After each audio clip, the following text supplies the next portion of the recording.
49 ज्योतिर्लिंग।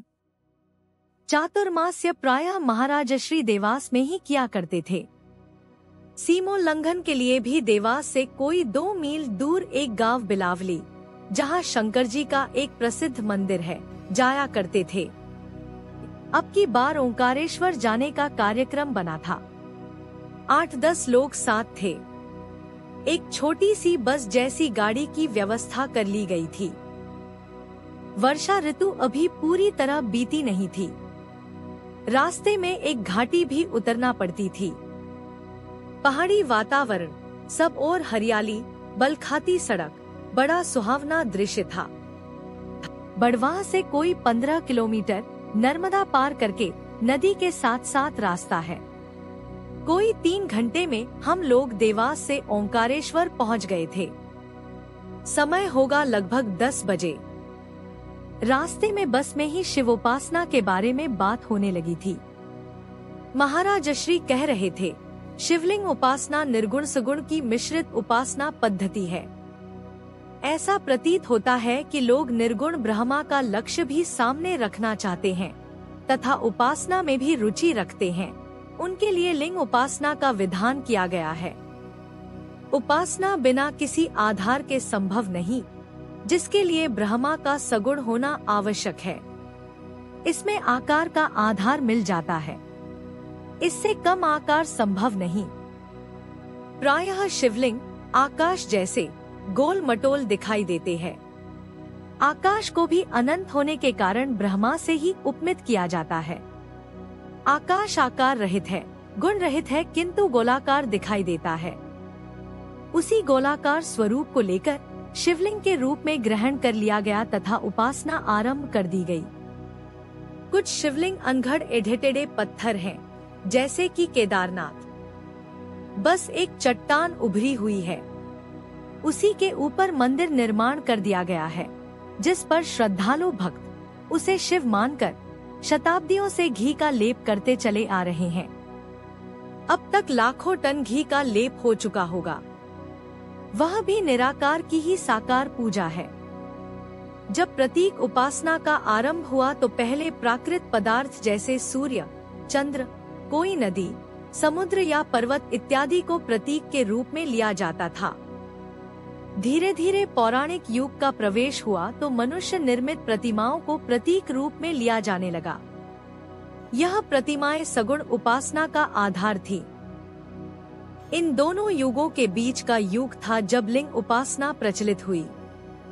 उस समय न केवल शिवलिंग की ही उपासना होने लगी थी, वरन भगवती की उपासना के लिए भी पिंडी, लिंग का ही प्रयोग किया जाता था।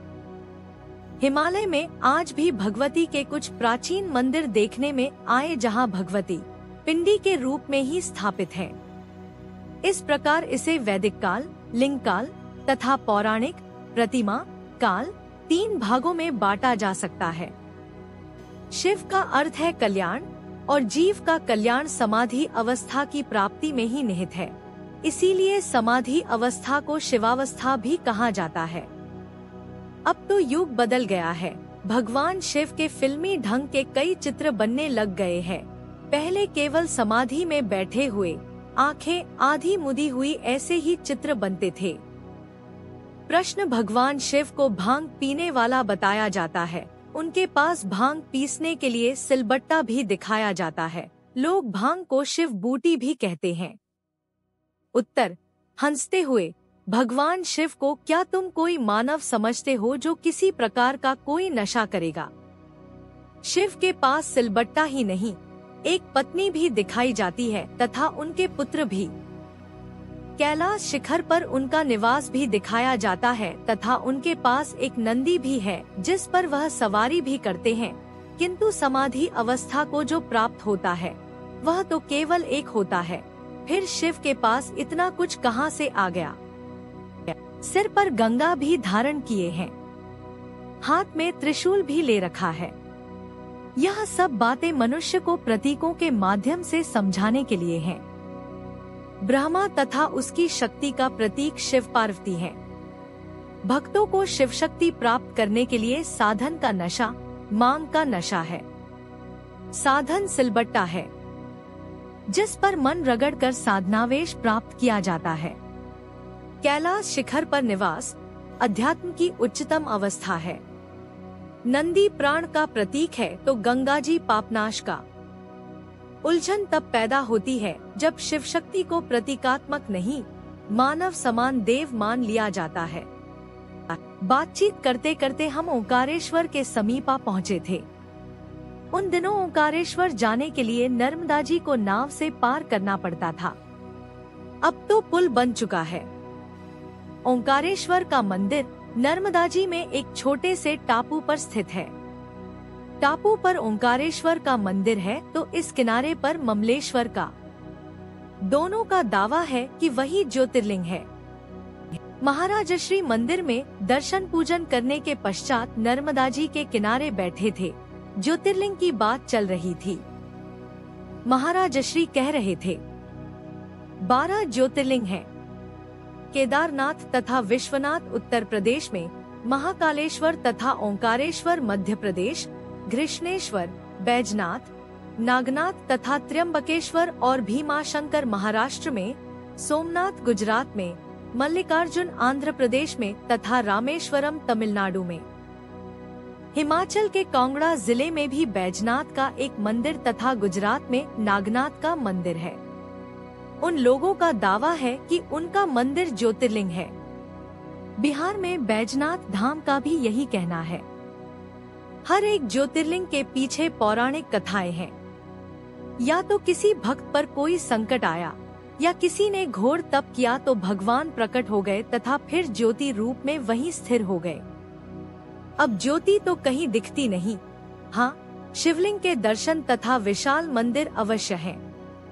नेपाल में पशुपतिनाथ तथा कश्मीर में अमरनाथ ज्योतिर्लिंग तो नहीं है, पर उनकी मान्यता कम नहीं। प्रश्न, ज्योतिर्लिंग तथा स्वयंभूलिंग में क्या अंतर है? उत्तर, प्रायः पहले किसी के मन में मंदिर निर्माण की भावना उदय होती है। वह मंदिर बनवाता है, कहीं से शिवलिंग लाकर उसकी स्थापना करता है, किंतु स्वयंभू धरती से स्वयं प्रकट होते हैं तथा उनका मंदिर निर्माण कर स्थापना की जाती है। भारत में शिव मंदिरों की कोई कमी तो है नहीं। काल क्रम से मंदिर विलीन भी हो जाते हैं। प्रतिमाएं तथा शिवलिंग भूमि में दब जाते हैं। जब कोई किसी कारण खुदाई करता है तो उसे दबा हुआ शिवलिंग प्राप्त हो जाता है। यही स्वयंभू की वैज्ञानिक व्याख्या है। ज्योतिर्लिंग के बारे में बतला ही चुका हूँ। प्रश्न, क्या शिव साधन तथा शक्ति साधन भिन्न भिन्न है? उत्तर, कोई भिन्न नहीं, केवल भाव तथा श्रद्धा का अंतर है। जब शिव तथा शक्ति ही अभिन्न है तो उनका साधन कैसे भिन्न हो सकता है? भिन्नता की कल्पना जीव में इतनी गहरी उतर गई है कि वह प्रत्येक बात में भिन्नता खोजने लगता है। यह ठीक है कि विषय को समझने के लिए विषय का विश्लेषण करना पड़ता है। तत्व के अंगों प्रत्यंगों को पृथक पृथक जानने का यत्न करना पड़ता है, किंतु अंततः तत्व एक ही है। जीव तत्व की चीरफाड़ तो कर लेता है, किंतु फिर अंगों को जोड़ने की समझ तथा वृत्ति प्रायः नहीं है। शक्ति शिव की है। शिव से शिव में ही शिव के आधार पर प्रकट होती है। शिव से अभिन्न रहते हुए ही क्रियाशील होती है तथा फिर शिव में ही विलीन हो जाती है। यह मैं कई बार कह चुका हूँ कि उपासना आराधना सदैव शक्ति की ही होती है। जब कोई शिव की उपासना करता है तो वह शिव की शक्ति की उपासना कर रहा होता है। प्रश्न, किंतु कई लोग केवल शक्ति को ही मानते हैं, शिव को नहीं। उत्तर, यह उनका अपना भाव है, किंतु आधार के बिना शक्ति संभव ही नहीं। शक्ति है तो उसका आधार भी है। उसी आधार को शिव कहा गया है। 3 बजने को आ गए थे। लौटने का समय हो गया था। हम सब गाड़ी में सवार हुए तो वह भागने लगी। वही कभी गोलाकार तो कभी सीधी सड़क। घाट उतरने के स्थान पर अब घाट चढ़ना था। कोई 7 बजे के लगभग हम देवास पहुंच गए।